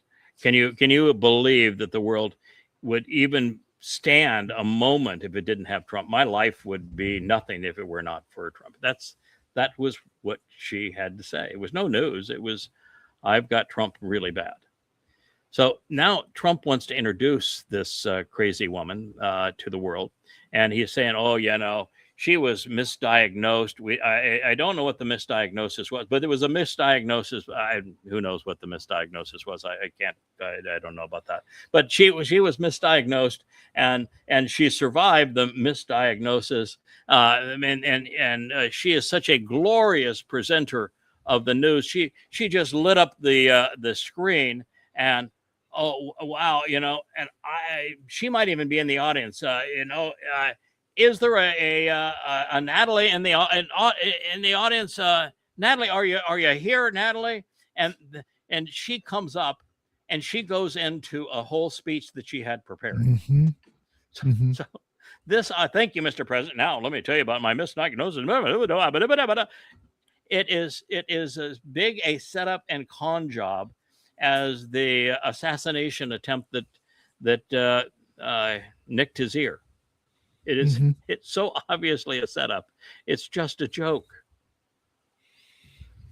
That's what obviously staged. Yeah. Oh yeah, staged. The whole thing is staged. You can play just a little bit of it. You get a feeling for how disgusting it is. The story of an incredible, unbelievable young woman who was battling rare bone cancer. They made a mistake. A doctor or hospital made a mistake. She called it it was a medical error. Her name is Natalie Harp, and she lit up the television screen like very few people I've ever seen do it. And she talked about how they were preparing her for death. And because of Right to Try, she's now living and I think doing phenomenally well. And somebody said she's here. Are you here, Natalie? Is that somebody said she's here? Will you come up here, please? Come up, Natalie. And she just gushes and then goes on and on about the Good Samaritan story. I mean, and how Trump is it's. Oh yeah, she had a prepared speech. Are you here? Yeah. Somebody says she's here. Are you here? It's all staged. Wow. Blue dress. Huh. Yeah, weird. Thank you, Mr. President. We all know the story. I know you're going to give a speech. That's why I lowered the mic. What you don't know is I was that forgotten person on the side of the road, the victim of medical error, the number 3 cause of death under the previous administration, and left to die of cancer. So, okay. So, if you actually had bone cancer, which is what he claimed she had, how is you getting bone cancer medical error? How are you the victim of medical error if you actually have bone cancer? I mean, you can't claim that you've recovered from bone cancer because of your bone cancer was a medical error. If you're claiming that you had it and you recovered from it and you recovered because of a medical error. Right. But beyond that, this was obviously staged, and I just wanted to show it because it's how rank amateurs go about staging stuff. The she didn't give it any time at all. She just went right into the speech. Yeah, she didn't. Oh, of course. Oh, and he moved down, lowered the microphone. Oh, yeah. Somebody said you're here. Oh, really? Oh, okay. Gee, it's time for the speech, isn't it? Yeah, go, Natalie, go. She's a horrible actress. Yeah, so is he. All right. What do we have? Well, next everything there, he learned from drama is from Vince McMahon and the WWF. So I mean, Every day is like a National Lampoon skit. Yeah, it is. This is play a little bit of this. It's kind of an interesting approach to condemning Palestine as a prison camp, and how it goes all the way back to it looks like that's Stalin there, and and the Grand Mufti and the like. So in my view is, of course, with overwhelming and undeniable evidence that shows that Fakistan and Fakistanians are an ethnic slur and a complete fraud. Why would you go to this extent to take something that is this unique as an approach? I don't understand it, but anyway, it's worth a couple of minutes of just listening. There is no such thing as Palestine, not because I say it, but because no one can prove it ever physically existed. It has no coinage, no capital, no classical literature, architecture, religion, or ethnic foundation. Its only reason to exist is to oppose the existence of Israel. It is a Schrodinger's paradox, an idea that only exists when seen and vanishes when challenged, a diplomatic fiction that became currency. The people of Gaza, Ramallah, Jenin, and Nablus are a manufactured population. Their ancestors were not conquered by Israelis, but placed there by Arab and British regimes. Their origins are Syrian, Egyptian, Bedouin, Circassian, Sudanese, Kurdish, and Balkan, brought in by Ottoman and British import drives for labor and militia recruitment. Many were criminals, exiles, or undesirables expelled by Arab states, just like the Baha'i prophet was exiled in 1868 to Akko in Judea by Qajar, Iran, to what was then the most deprived corner of the Ottoman Empire. As at that time, Akko was known as a disease-ridden prison city. Okay. After 1948, that's Egypt and Jordan... That's anecdotal, doesn't prove anything. So my point was, the first part is true, but she doesn't actually offer the proof. And it's easy to offer the proof, and she ought to just stayed there. But then she wants to, it's a prison camp, and she goes into anecdotal evidence, and anecdotal evidence has no value. So I don't know the purpose of this, Addie, but nevertheless, I did want to have people hear it. Let's go on to the next one there, Kevin. So this is another anecdotal thing on Islam. This person says Islam is not here to coexist. We were sent to dominate the world, to extinguish and wipe out every other religion. We are superior to everyone else. That's why there isn't a single meaningful accomplishment ever in the history of the Islamic world. There's not a single decent university there. They don't make anything there. And it's the shithole of the world, which is why there's so many refugees that are trying to leave the Islamic world. So that is what this person is saying. And again, it's anecdotal. The far better approach, Alexander Duncan, is if you want to present anecdotal evidence like this, then back it up. You can go to yada.com, to Goddamn Religion, and my preference would be that you read the whole book, all 5 of them, 4,200 pages of evidence from the Quran and Hadith, so it's undeniable. And then once you know it, wield that information wisely. But if you're just a lazy and you're just a dumb TikToker, then take the other approach, and that is go to the last volume and look up under fighting, jihad, war, terror, any one of these topics. And I've got thousands of quotes from the Quran and Hadith that you can present as evidence to validate your point. And then you're just not another bum out there throwing shit against the wall. Right. Yeah, the Quran condemns itself, so why not use the Quran? I mean, Correct. it's and so does the Hadith. The only difference in the Quran and Hadith is the Hadith is much better documented. Yeah, but like you said, it's far better, more important to understand why Islam is like that than just going to the back and throwing a quote out there. And it's far better to understand. He's not throwing a quote. He's not even throwing a quote. He has a video of somebody making paraphrasing things and with no attestation as to where the quotes that he's paraphrasing come from. That is absolutely worthless. If you want something that has merit, go to the scriptures. I mean, I destroy Islam by going to their scriptures and attacking their scriptures. I destroy Christianity by going to the scriptures and destroying the credibility of the scriptures. The same thing is true with Judaism. If you can say that I don't like a Jew, that's meaningless. If you can say that there was a Muslim that said nasty things, that's meaningless. That's not rational. It's not helpful. It's just antagonizes people. Stop it. Yeah. Start using your brain, please. Yeah. Okay, sir, what do we have next? This is the statement by Qatar. It's worth seeing. You're going to have to.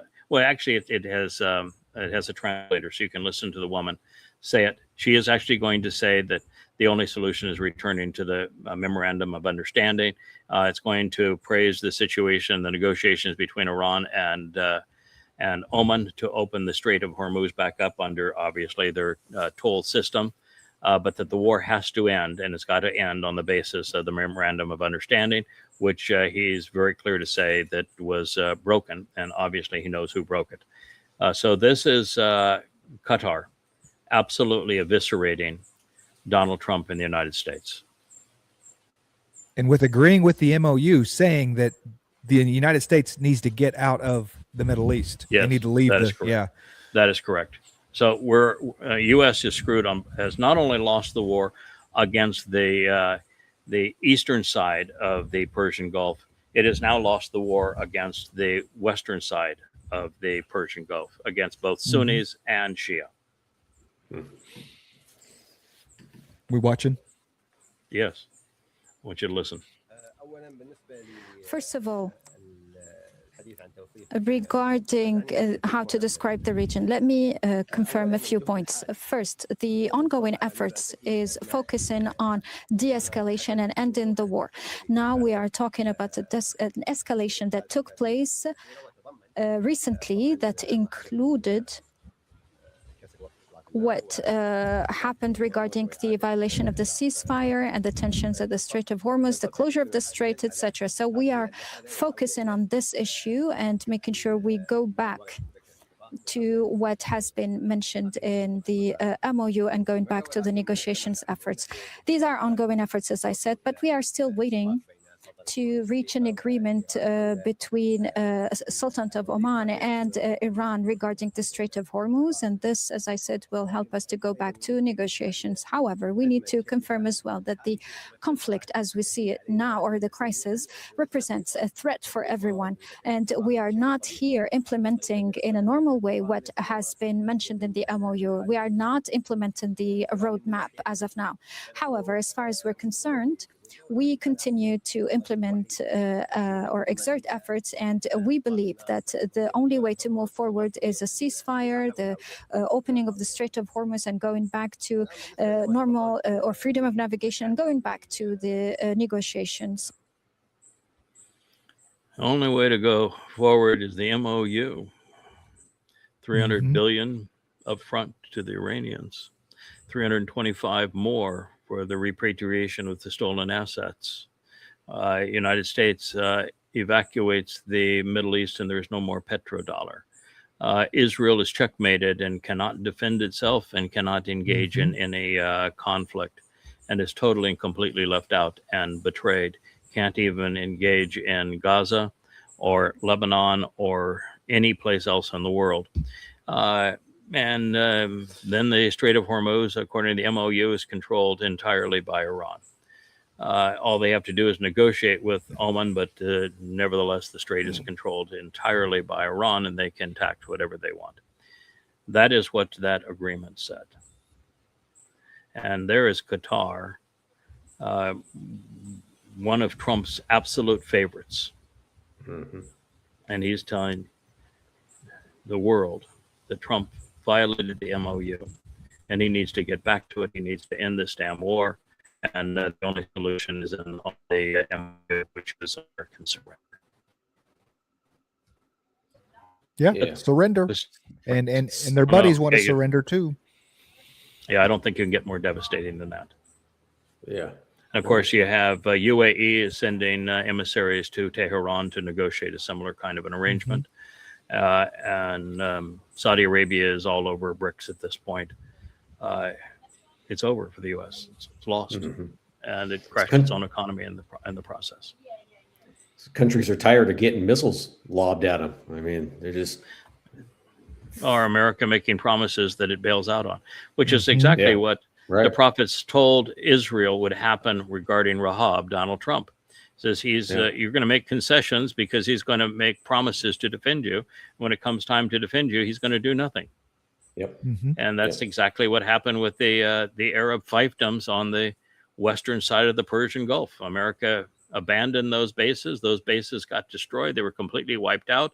And then America lost the war and has no solution. It signed a surrender agreement and violated their own surrender agreement.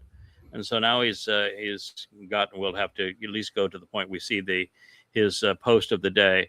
I am going to impose the greatest financial war, economic warfare than the history of warfare. It'll be greater than any economic warfare that's ever been perpetrated. And we'll get those dastardly Iranians who haven't been willing to negotiate. Well, guess what? They negotiated. You agreed to their negotiation, and then you violated it. And this is, we're going to sanction those who do any business with Iran. You know who you are.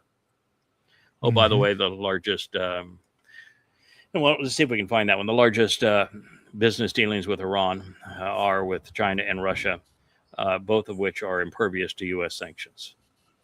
I mean, at this point, Trump's going to go down as probably the instigator of one of the most horrible environmental disasters in the history of the world also. I mean, you're going to, all these ships that Iran is blowing up in the Strait of Hormuz. I mean, there must be oil slicks washing up now. I mean, it's got to be horrible. Yeah, you're talking about an economic or an environmental disaster in a place that essentially has no life.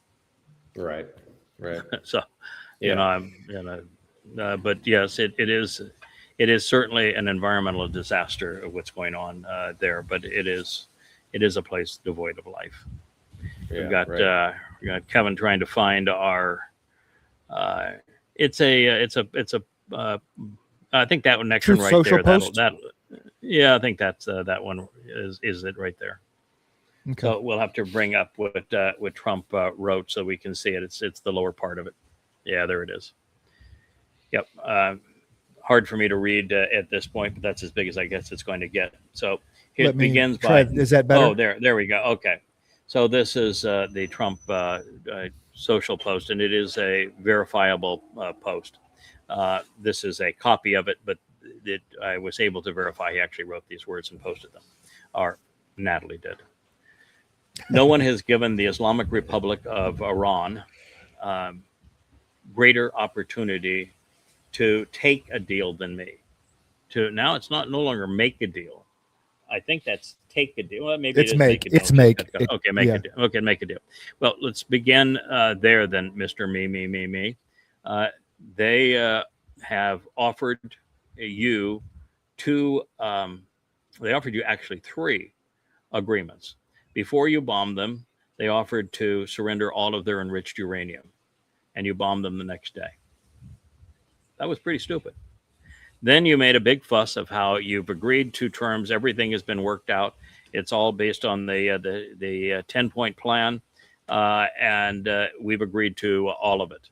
And then we did an entire show of what was in that 10-point plan was complete surrender. They go over to finalize those meaningless little details, and of course, they recognize they can't agree with any of this. It's abject surrender. Then it gets even worse. And the world's imploding economically, and now the Ukrainians say, all right, I mean, not Ukrainian, but the Iranians say, here's our deal. And it's worse than that 10-point plan. Now it's a 14-point plan, total surrender by the United States, $325 billion given to the Iranians, and the Iranians have total control over the Strait of Hormuz, and America must abandon the Middle East, which is the end of the petrodollar, and Israel can't defend itself in any theater. And that's what he actually signed. And then he violated his own agreement. the next day. So you are lying when you said you gave them a greater opportunity to make a deal. They made a deal. You agreed to it twice, actually 3 times, and then you reneged on it. Tragically, it's you who was tragic.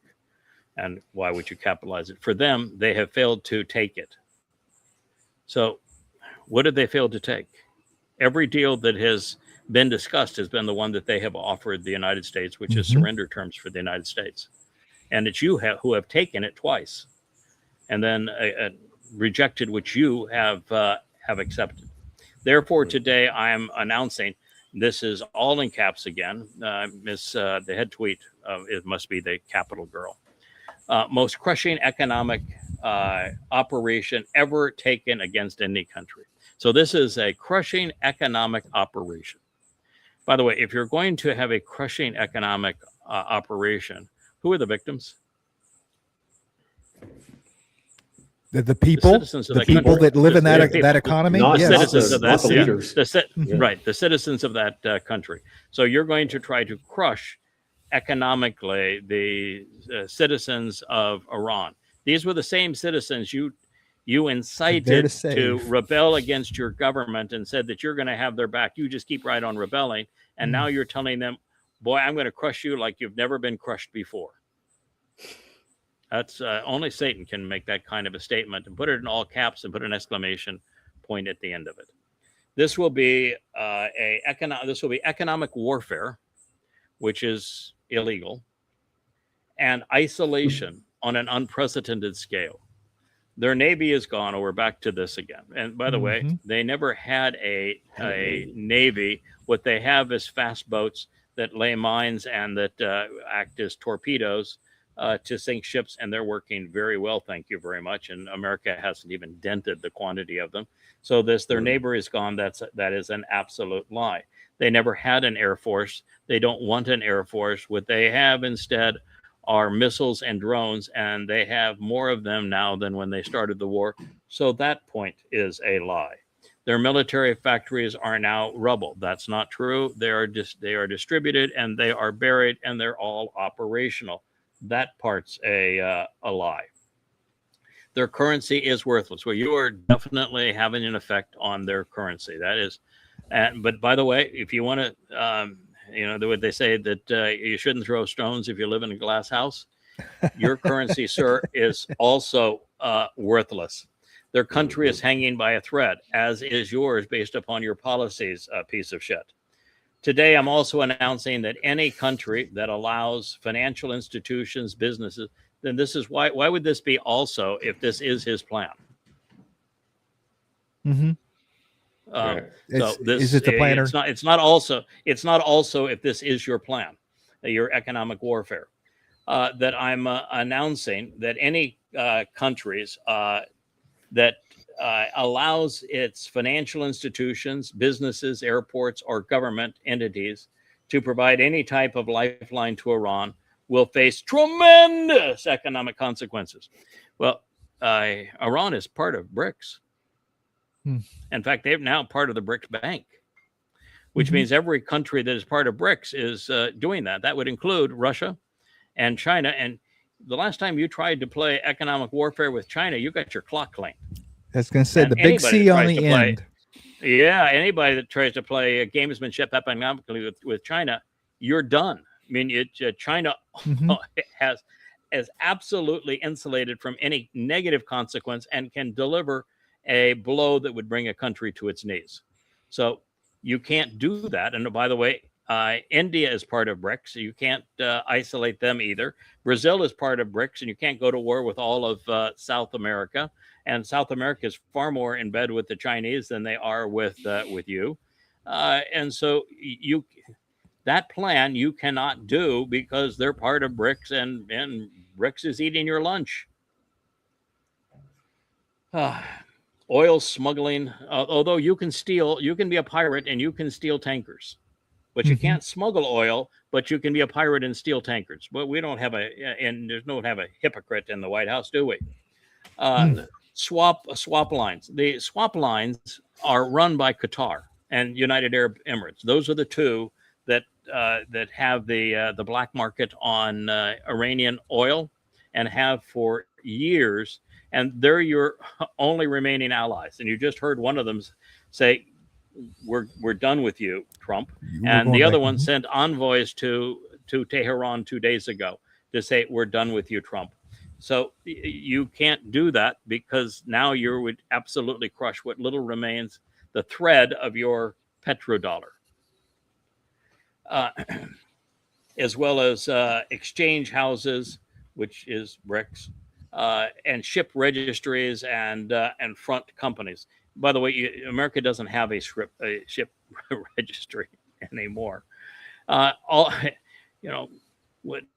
next Ford class carrier was supposed to be the John F. Kennedy, and it's now more than 10 years delayed, and it was supposed to be 20% less money than the previous one because of all the prior lessons.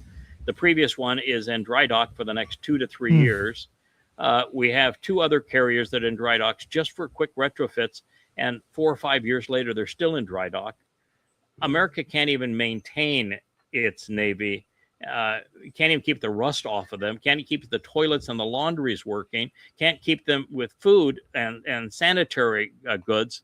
And you want to talk about the ship registries and what you're going to do to other countries when you have no merchant marine anymore?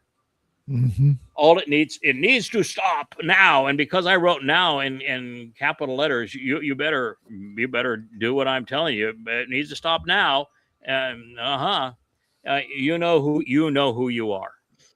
You know who you are. I don't have a clue, but you know. This will be an economic D-Day. Oh boy, I'm evoking World War II. I'm gonna do an Eisenhower on him. Pretty soon we'll see Trump standing next to Ike, and our ally, and we and all of our allies to. We need all of our allies to stand up. America doesn't have any allies anymore, thanks to you.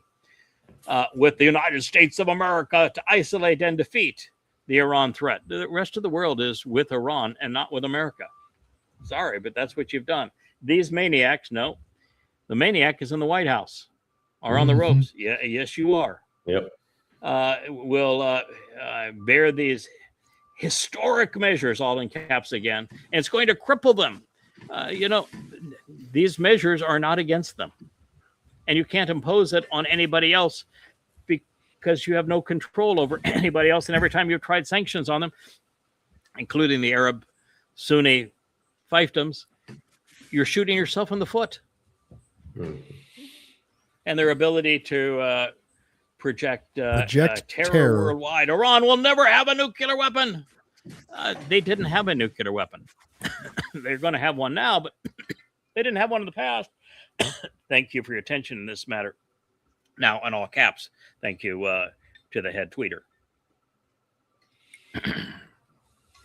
President Donald J. Trump, my alpha and omega.